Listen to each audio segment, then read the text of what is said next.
Hello, Newport. Welcome to From the Mayor's Desk. Happy New Year. Happy 2024. I hope you had a wonderful holiday. I'm glad that people got together. It was so much fun to see some people out over the holidays. But now we have a new year and we have to push Newport forward. Once again, I am here for you. I am listening.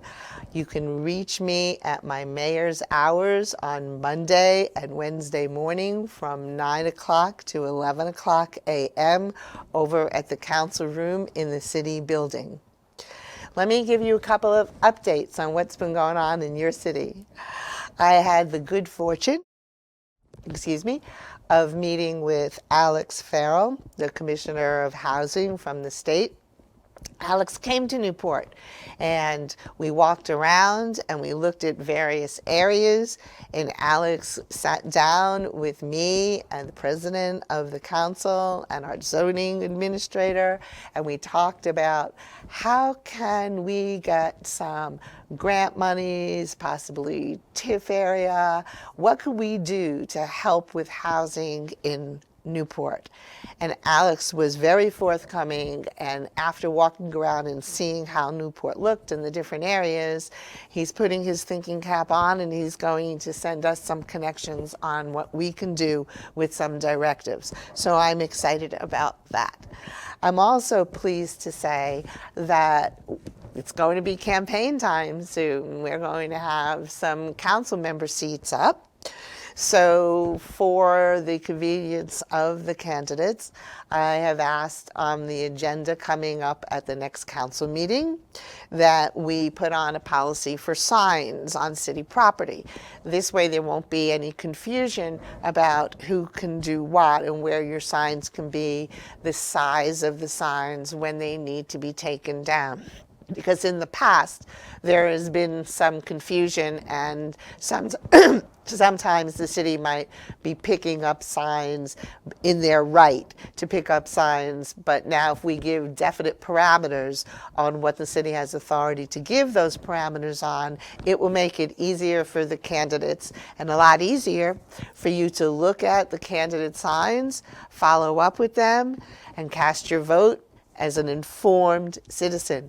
Please do your research and thank everybody. I thank everybody for coming out and running, because to give back to the community is amazing, and you are all courageous to do that.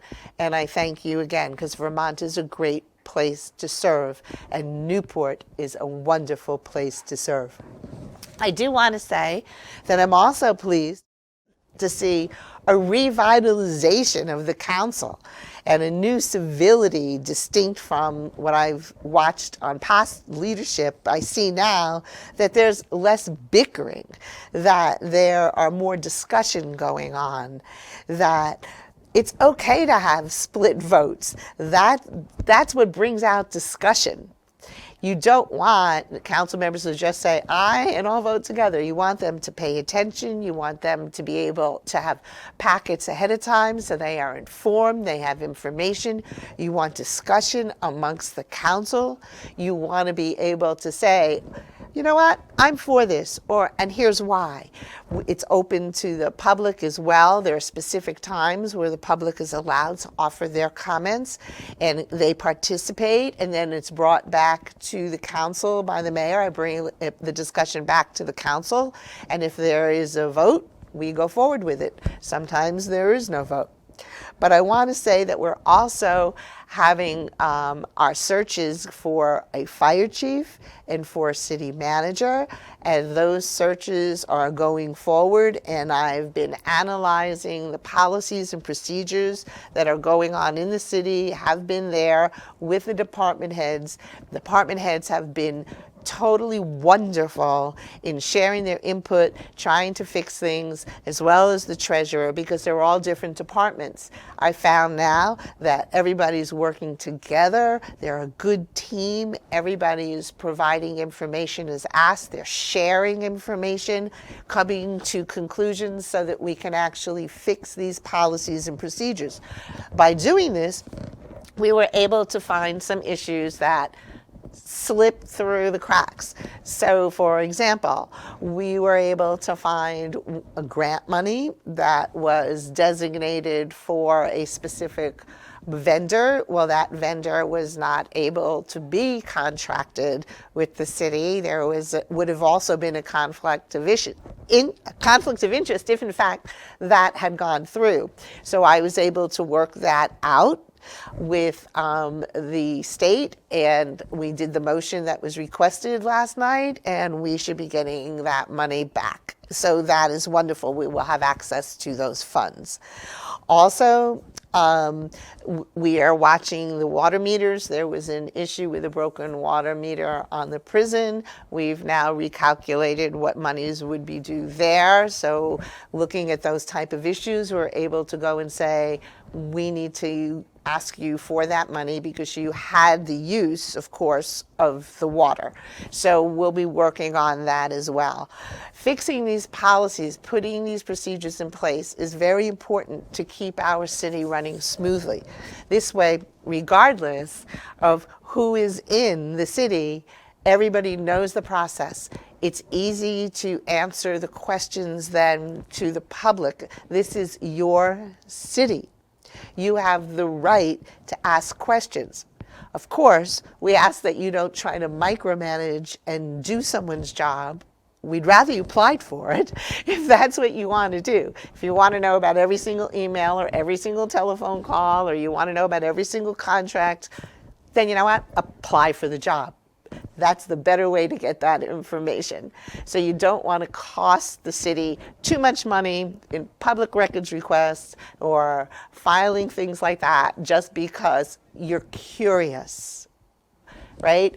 It costs the taxpayers money when you do that. There are far better ways to communicate. I do want to say that I know that in Vermont there are rules that they follow federally regarding wiretapping, and you know that you should not come into the city, we hope not, and expect to put down a wiretap and listen to a city employee. We definitely ask that you don't do that. And the reason I'm bringing that up because I was a bit curious when I found out that a prior leadership was in a conversation with another new leader coming in and was trying to assist with the type of equipment that would be good for wiretapping. So let's not play that kids game of telephone, okay? Let's be open and honest with one another when we share information. It's city business. Let's keep it with the city, bring it out at the council meetings when appropriate. Let's actually use our management team, our inside the city, to motivate their employees. That is so very important. And speaking of employees, I do want to say that we are so sad to have lost one of our employees, Ira Morgan, who worked in the rec department. And we give our deepest condolences to Ira's family and hope that if they need anything, they do reach out and speak to us. And I know that everybody cared for Ira, and we want very much to tell his family how much we are sorry for their loss. I want also to say that the process and procedures that we are putting in place is changing the element, the culture that was known in the city, inside the city management office. People are happier. I've seen people literally smiling. That is wonderful. We want you to talk to one another. Please come to the council meetings. And again, I'm going to ask you, in 2024, let's do this together. Let's take Newport from a drive through city to that go-to city. So thank you again from your mayor, and have a wonderful 2024 as we go through it together.